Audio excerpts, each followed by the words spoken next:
Lemo avocado, en gi machunga, en gi rabolo. To nikech kawuono wadwa wuoye njugu ma bende en owuono pidho. Ma japur ma kawuono an godo iluongo ni Mr. Juma Anguko. Odhi nyisowa kit njugu ma en owuono pidho gi gimomiyo en owuon noneno ni ber mondo pith aina no mar njugu. Yiena mondo akaw thuolo mar rwaki e chenro mar juma ni kaka pile luonga ni Alori nyaka Black machiegni.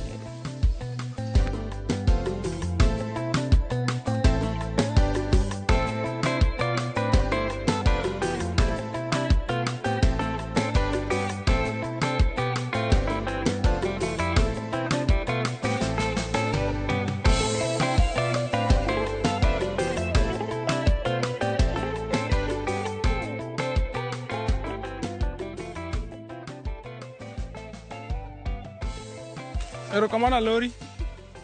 Puodho milimo ni puodho mochi gombo limo cha. Mae puodho ma njugu. Karibu. Idinade. Anti maber. Erokamano wan gi ji ariyo kama makonyo wa tich. Ma iluongo ni Nyakisumu, akia kata nyinge. Nyakisumu. Macha bende iluongo ni Odongo Wan, en bende ok ang'e nyinge koro mane kaka opakore kor gweng' kaendi. Oh, Odongo Wan gi Nyakisumu. Apake ni Odongo Wan nikech kama odake. To mat waluongo ni Nyakisumu. Gin nyiri ma konyowa ka. Ok gin kendgi. Seche moko gin kata ji 20 kata ji 30 lakini gin to an kodgi pile.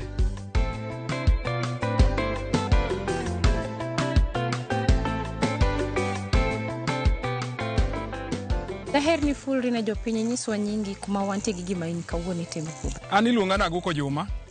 Kama wantie ni iluongo ni Lambwe Valley God Jope. Te gweng' kamili kama antie iluongo ni Bedie Primary kore gweng'wa. Primary mwatiyogo ni mana tie yien kacha chande. Tich matimo ka en pur. Onge wach machielo Alori. Njugu isepidho kuom kinde marom nade? Njugu to koro kasepidho ndalo asepidhe sani ma koro hika 30. To higa ni ema koro apidhe mang'eny. Ajapidhga samoro nus eka kata 1 eka. Lakini higa ni tapidho cool 4 acres. Ma eka 2 ineno. Kacha bende waseneno eka 1 to gi eka 1 bende bath dala kocha. Kendo apidho njugu varieties 2 kende. Apidho njugu mo marateng'. En njugu ma ji mang'eny pok oneno kata in pok inene. To gi manya ela makwar madongo cha. En e pod achiel oket 2 kende. To ochiek mang'eny kabisa ma wabiro pudho moro ibiro neno ni en gi pot sadie tiende.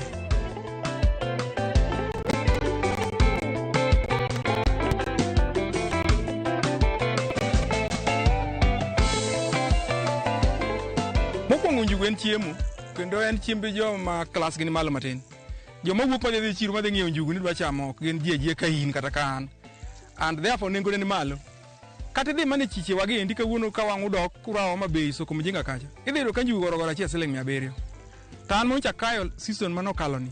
Kana uso sama ne jikomo to na uso gorogoro achiel Sh1,000. In 3 days gunda 2 gi nus osere. Kendo thoth gi joma nong'iewo gin jirandega nikech ne gineno ka gin njugu manche na kayo ka. Ing'e ni wan gi problem e njugu. Njugu king'iewe chiro kidhi pidho to kinyal bedo gadier nosetieko ndalo mang'eny marom nade. To kothe mag mogi te njugu, sunflower, oganda, kobudho ahinya to germination rate bedo very low, ok giti maber. Koro miyo ji ohero ni ang'iew kuom ng'ane manyokayo. Kata an germination mineno ni otimo nikech gin njugu mane mancha kayo. Koro njugu wapidho ne chiemo mokwongo kato mar ariyo wapidhe ne bei. Njugu ne beche ber. Ka gorogoro uso Sh700, kodhi mane ma Sh700 sani? Onge. Kata soya ok chop kanyo, kata oganda ok chop kanyo. Koro ini ugon kani chako pidho njugu kodhi ni mokwongo ni yes. Kure. Kodhi mokwongo nang'iewo Ndhiwa. Chieng' moro ne wakapod atie county. Ne wadhi Ndhiwa market tayudo ka mama moro uso kodhi makwarno. Takawo gorogoro 3. Tabiro apidhe bath dala kocha. Ne wayudo gunde moko madhi apane gunde 3 gi nus. Koro season mokalo ni ka koro nche nanuoyo nikech ne an gi kotha to ichono gundo 9. To kuom gundo 9 moko namiyo ji osiepega. Kech abadhana ambe ka lemo ji miyaga gik moko ambe ka ji olema nyaka mege gimoro. Ma ne wadong' gi gunde 6 kanwa poko to gunde 2 gi nus. Koro 2 gi nus go ema akomo ka indi kanche na akomo gorogoro 8 kacha na akomo gorogoro 6 to modong' cha uso. Kendo bei maber. Kae to usore piyo be. Ang'o miyo ni yiero ni team na intercropping gi bando? Normally ka sami sinjo njugu to ji muodo ga bande puodho. Mano kit joluo. Koro ka ji sinjo ka to ng'ato bomoko mach kacha bulo e bando. And so na neno ni mondo atim mano, but at the same time bando bende agombo. And ok nadwa dichogi kaka jomoko wood keta ni line mar bando the normal spacing kat ko kikete njugu miyo njugu ok gar kaka ineno ma ogarni omiyo bando na keto nikech bando bagombo ibiro neno kaka matin ni samoro gunde moko ang'wen dhi wuok mar bando gi njugu bende e gunde ma ang' na pimni ni estimate gunde adika spacing kata nafas mar njugu bedo na njugu onego iketi gidene onego wakete 15 centimeters but nikech wakome akoma kienyeji koro kako wuok ni but ka inti supervise to gi mine mong'e komo ging'eyo kaka gikete ma kosedongo mokro lak to wiye riwore kama but onego bed 15 machiek mana kama mane kamiyo pods metie mae dongo maduog riwore gi metie maendi kato wiye riwore koro onego buya kende neno ka sani buya nitie to tin so en ikete aketa kagika machiegni jomoko ludo kira kati puro gi dhok but mano be ber to maendi to ber maloye akwama koma mana machiegni jomoko be kome line but mar line to kod miludo no ok kel better harvest compared gi mokomni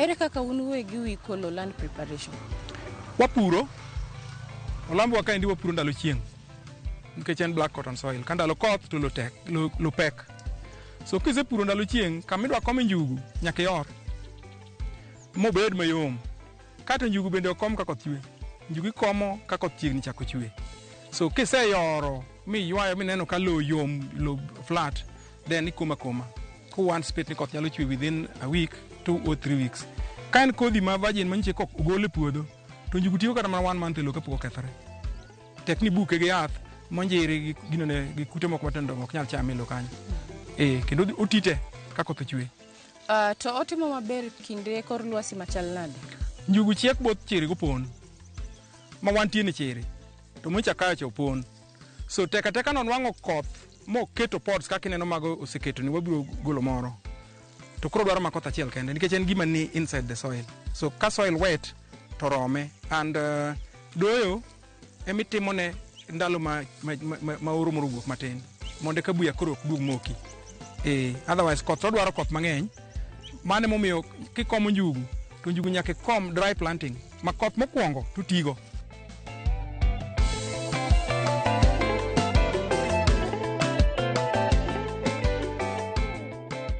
ginang'o ma ng'ato nyaka ng'e kapok ochako pidho njugu njugu gin traditional crops mane joluo pidho chon so rieko manitiyogo chon chama onego ng'ato ng'e mar science ni be ber tigo kinyalo tiyo godo to machon maonge kumisome cha onego ng'ato ng'e nitie gimoro ka endi alori ma joluo owinjo winji sama wawuoyo kodini kiwuothe njugu nitie jomoko ma kowuothe njugu to ok ang'eyo kaka giwe some reaction mamiyo njugu moko koro lokore mich kama endi iluongo ni olokore bwoch so traditionally kimila ma joluo idhi imanyo chok rech mumi thuoke mogarcha tichwo e puodho kisekoma njugu ti ichwogi e puodho so that kata ng'ano wuothe puodho to njugu ok lokre bwoch ok to ng'anyisi exactly kama chwogi but gin e puothe nage momiyo nikech puodho gi doyo gi ji miyudo ka samoro at one time wan kata gi ji 20 so ji 20 ka ni e puodho ok inyal ng'eyo kod achiel kuom gi en joma kowuotho ni e puodho to miyo njugu wuok komich njugu momich gi dholuo iluongo ni olokore bwoch kore nyaka imany rech mumi mikaw choke mathuoke cha ichwoyo e konde puodho so that kata giwuothe to onge gima timore kaka science no tiyo alori en joluo mong'eye and mag jo science bende nitie ikome line kaito koro kiwuotho to avoid nyono njugu mago be ji timo erokamano ginang'o ma in iwuon kaka japur ing'iyo kata itimo kama ka iyud yuto makare gima nyaka itim nitie gimiluongo kisungo ni farm hygiene puodho kikome gimoro nyaka puodho bed maler nyaka ido puodho nyaka igol buya nikech buya compete gi gik mipidho giendi kato buya be kanie puodho to miyo koro puodho neno marach dono ka njugu kwani kinene tineno ni mato njugu to sedoye diriyo what of kane be ni poko doye koro pogo njugu gi buya koro tek kata sama kuri keyo kuri manyo njugu e buya which is not a good practice so gimana jiwo ji mondo ji otim mokwongo tim pure size ni kiki pur njugu eka chiel mangima king'eni ok idhi doyo pidha kata nus tido maber ineno to kein gi nyalo pith kata eka par mondo mi puodho bed maler mar ariyo en timing ikomo sa adi ing'eni thoth jowa komo ka koth dhi karumo ineno to njugu nyaka kom ka koth pok ochako chwe maka koth mokwongo ni to njugu ti nikech odwaro koth mang'eny mondo koko riemb tiende cha mateno yud pi maywa malokre njugu being an oil crop. So timing is very important. Komo sadi te kolo machalo nade. Kame kome njugu kame kome bando pogore. Kame kome njugu kame kome oganda bo pogore. Njugu madwaro lo ma soft mogik kuom kothe mwapidho gite.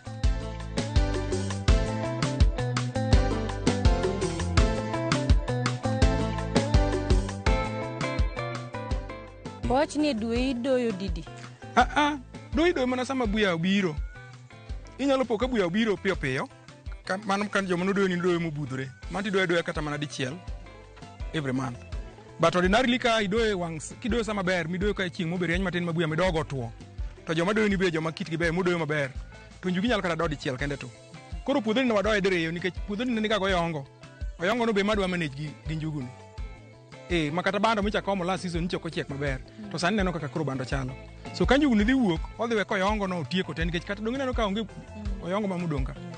In kaka japur, inyanyiswa ni chiro mar njugu sani chalo nade? Chiro mar njugu onge kodhi moro ma jaluo pidho sani manigi chiro maromo gi njugu. Nikech onge. Kata dhi mai chirni wagi.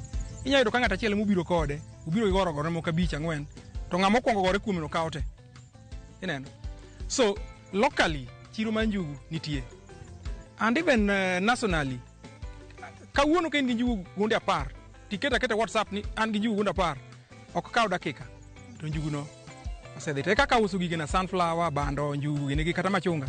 Ana keto kamane WhatsApp, to WhatsApp ni kare is a very serious marketing tool. Kase keto ni to ji oseneno, to ng'ato osego simu koni to jomoko biro ni mondo ne ni gima ni WhatsApp cha badier, to kochopo yudo ni to kanye kako kaw gigo dhigo te. So chiro man njugu nitie. Kenda koni sani ni njugu kawuono ni endi dwani seche moko lim chiri wane nengo njugu gorogoro achiel is 800 shillings. So technically mano that means ni gunia achiel en 32,000. Kech gunia tingo gorogoro 40. Ineno. So 800 kigo gi 40 to en 32,000 gunia achiel. So puothani as it is ka onge gimobiro time ka disaster moro ni kata kudi mo magalagalo biro kata pe obiro kata chakre kawuono chieng' orienje nyatar makoth moro kuchwe ta expect na dhi nwango gunia 60 kata 70 eka na 4 giendi. So gunia call it 50, gunia 50 times 32 is how much? Wacho ni gorogoro achiel sani as we speak en siling 100 chiro. To gunia achiel tingo gorogoro 40. Matende gunia achiel en siling 32,000. Te puotha ni endi amiyora bare minimum this season nadhi yudo gunde 50 e puothe na gite ma bath alacha. So ka gunia achiel 32,000 tigoyo gi 50. Donge mano en about 1.5 million eka 4 in e bo dweche 4. Okane ka nitie asara kanyo. Makata miyora ni the total cost mar pur komo doyo nyaka poko odhi gi 50, odhi gi 500. Then adonge 1 million mamara. Agogo mbaka gi jogweng'wa. Watieko kidieny mokwongo mar chenro makawuono ni ka bende nadwa napar ni jal ma bende odonjo sanie wantie Homa Bay County, Lambwe Valley, kamoro ni God Jope. Adwa ni wakaw dakika moko machuok wadhi e rusa to bang'e waduogo kidhi mabor.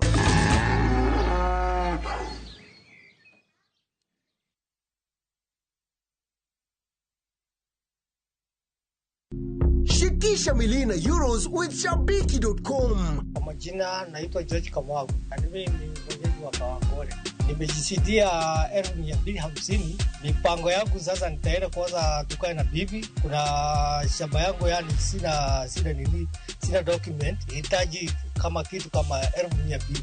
Sasa nimeona sasa pesa yani hiyo pesa itanisaidia kwenda kuchukua title sasa niwe na pahali yangu ya kuishi. Cheza na 49 bob or more on 3 or more games moja ikiwa ni euros and stand a chance to win over 3.5 million Kenya shillings in cash. Ingia Shabiki.com and shikisha milina euros leo. Not for persons under the age of 18. Shabiki.com is authorized and regulated by BCLB license number 359.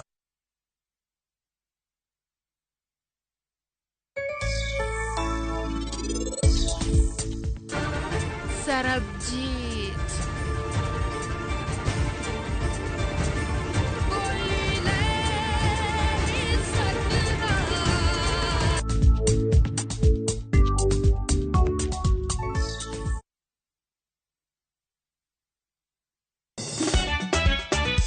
Tugo koro eka iye ochacho. Participate. Ka gik moko medo mana fwenyore, to ngima bende medo bedo matek e boma maduong'. Gimoro amora ma Nyasaye omiya ok awene jachien. Yud mor e ngimani kokalo e gik matindo. Onge ka mwaluoro bwana ochiel chunye wakete pile wacha. Miane ngima Nyarkochia kod osiepene kaachiel kod joodgi. Kata lit tijiere ya lak chogo. Ok ginyal weyi ma ok inyiero. Alokero joma hero walo. Alokero ng'at manyisa gik moko. Nyarkochia, tich abich ka tich abich, saa 1:55 otieno. Mana e Ramogi TV.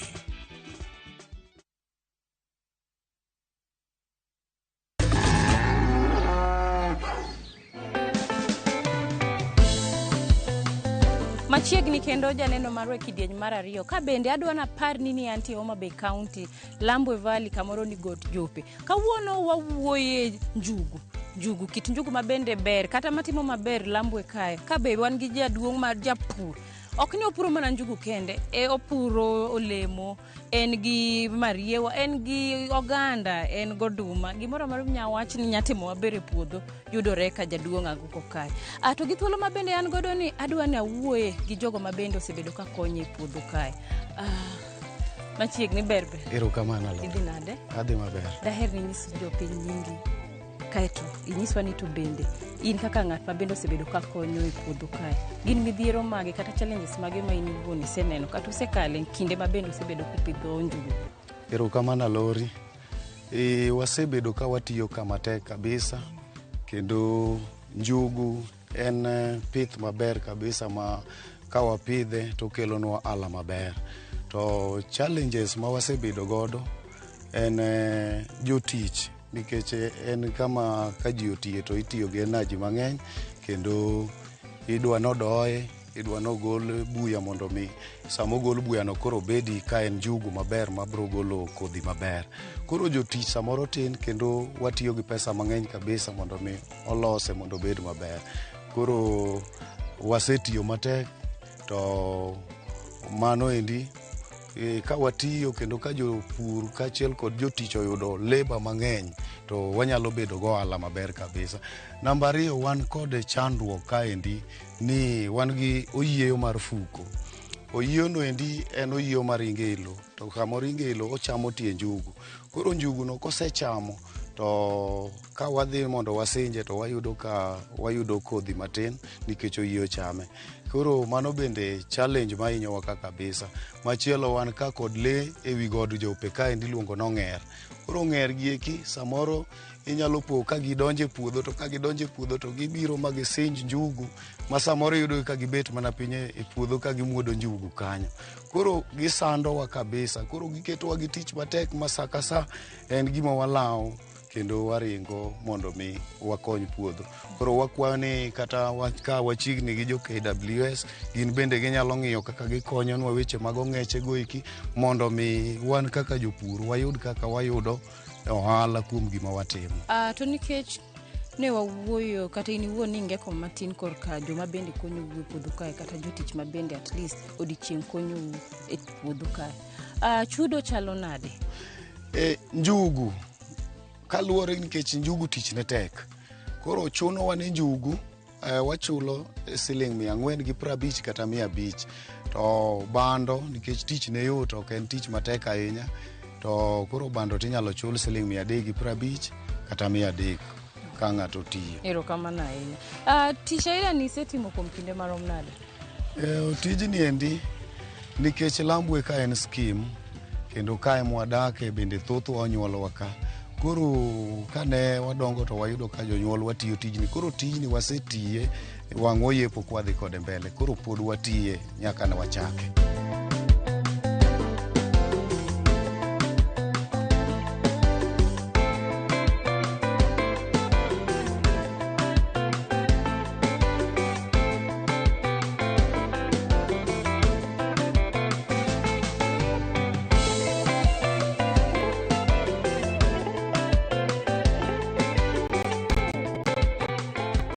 Keka bende nitie tuoche kata kudni mathago korka pith mar njugu? So far e Lambwe wakato onge.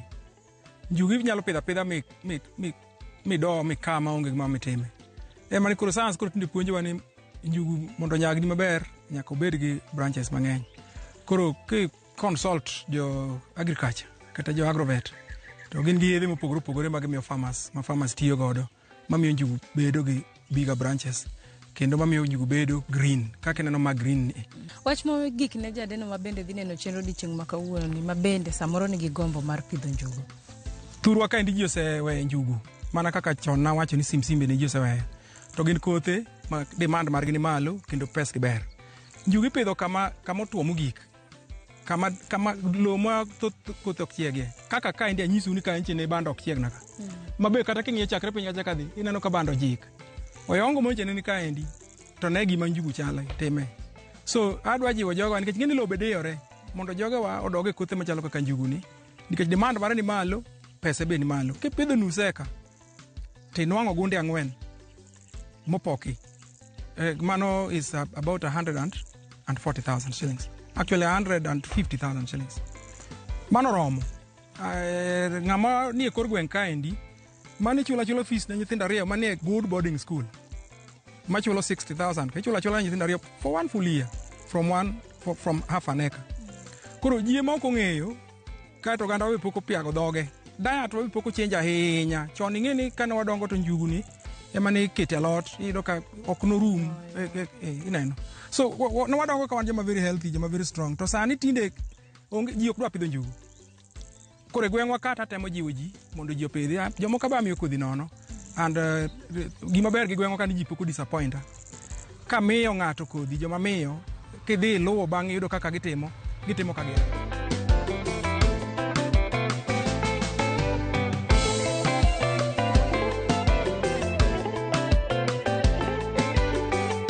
Omiyo an adwa jiwo joluo ni ji ochak pidho njugu mondo wabed kode mang'eny. Kaeto koro wabiro bedo gi ginene masinde aina ma process cha mang'eny. Ok ne kwa manyo investors ma oko.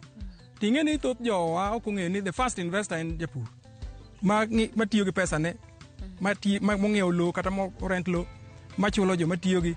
So at pur level ka en ng'eni ji ok nene kaka investor. Ma kata kanche ne wan investment conference. Onge ng'ama wuoyo about japur. Iwuoyo mana about ng'ama musungu midwa no oko kel masin oguru. Oguru masin odwa rege ang'o. Ka ng'ama dwa golo ne gini to ok promote. So mano this is a message to the government, county governments ni gi focus more on jopur. Ni pur is rewarding omiyo ganda luo dogi pur. Mondo jowe betting, jowe shortcuts ma ji dwaro go pesa koni kod kocha ka. Kipuro kaka maendi is only 3 months. Tadier ma ok miriambo you can test. Sama keyo kibiro nwang'o not less than 1 million e puodho mna matin. To ng'at mabe samoro doher no tudre kodi bang' chenro ma kawuono inyalo konyowa gi namba. Anyalo miyo an namba na en 0720 256 305.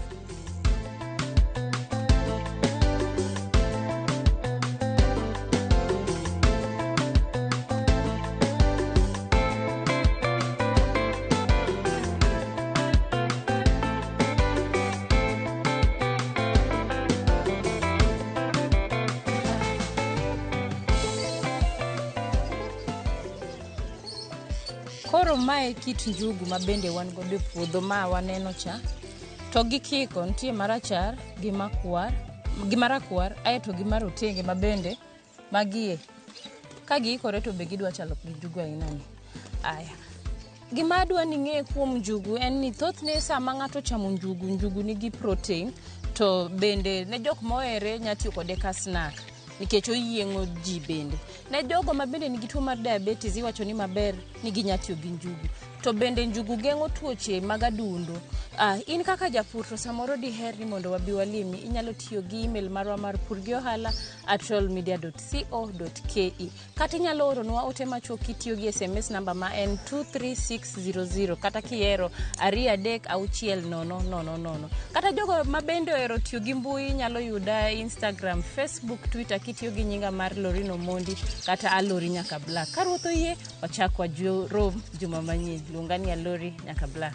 Oriti masani.